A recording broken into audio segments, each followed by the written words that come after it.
In 1999, I had moved and I had been enrolled in a new school. To protect myself, I will only say that this was on the west coast of the United States. My new school was positioned just 100 feet or so away from the primary school of the same district.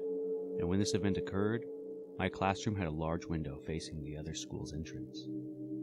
It was a seemingly normal autumn morning, and my class was beginning SSR, which stands for Sustained Silent Reading. Another teacher poked her head in the classroom and beckoned mine to come talk about something in the hall, careful not to disturb our silent reading. As they left the room, something outside caught my eye.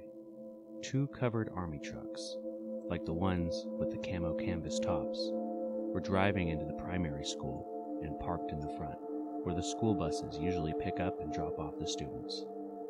I thought it was pretty strange, but figured it was just an event where the army would come talk to the kids about their job or something. I don't know. We had police officers and firefighters do the same at my previous school. After a minute or so, my teacher came back into the classroom and proceeded to tell us that we would wrap up SSR early. We were to muster in the gymnasium for an assembly. I was pretty excited any time we had an assembly because that meant we wouldn't be doing classwork. Nobody had a clue as to what the assembly was about. But who doesn't like an assembly?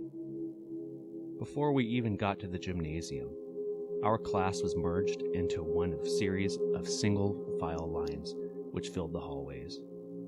We were in line for about 10 minutes before we even entered the gymnasium. Once I reached the doorway, I could make out what was happening inside. They removed the lunch tables, and I could see the lines continued along the length of the walls. From what I could see, there were stages of long tables that lined the walls, and the kids in line were talking to people who sat at them.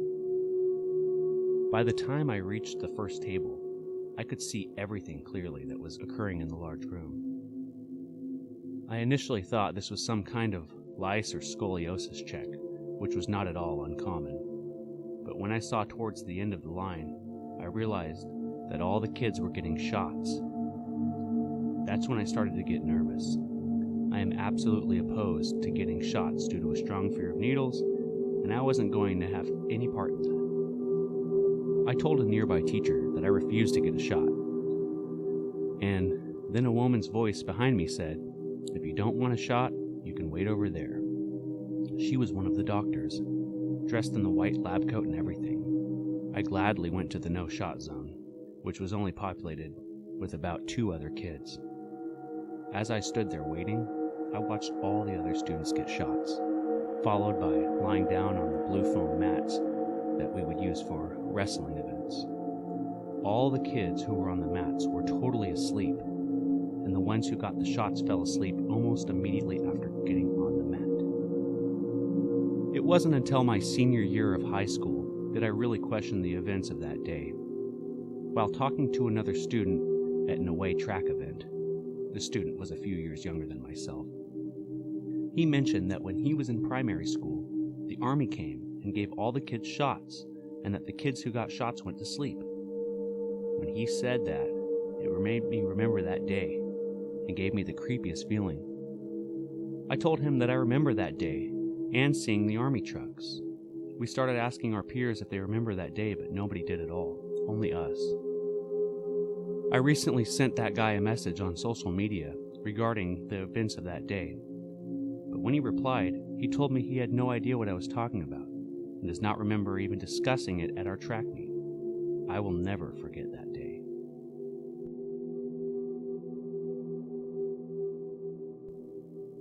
In this day and age, it's easy to think that the government wouldn't try and experiment on children. But with the growth of the internet and our immediate access to knowledge, one can quickly find several instances where that is exactly what happened. From the testimonies of the childhood survivors who are now adults, to the declassified CIA documentation, it would seem that this is an ever-increasingly less far-fetched idea.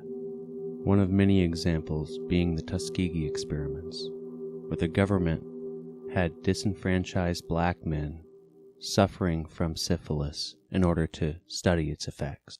Another lesser-known experiment took place in the 1940s and 1950s, where the government fed radioactive material in the form of cereal to male science club members who were institutionalized at the Fernald School in Massachusetts.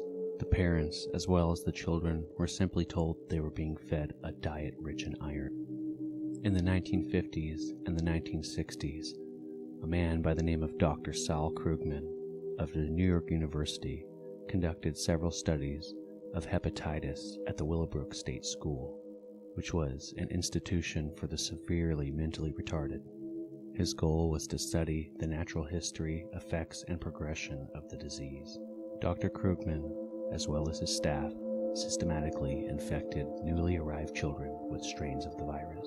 Another case in the 1940s, known as the 12 human guinea pigs, where people were secretly injected with radioactive plutonium-239 and uranium in government experiments, which later led to $4.8 million being paid to the families. In 1994, there was a congressional subcommittee hearing in Washington, D.C., which revealed that up to 500,000 Americans were endangered by secret defense-related tests between 1940 and 1974.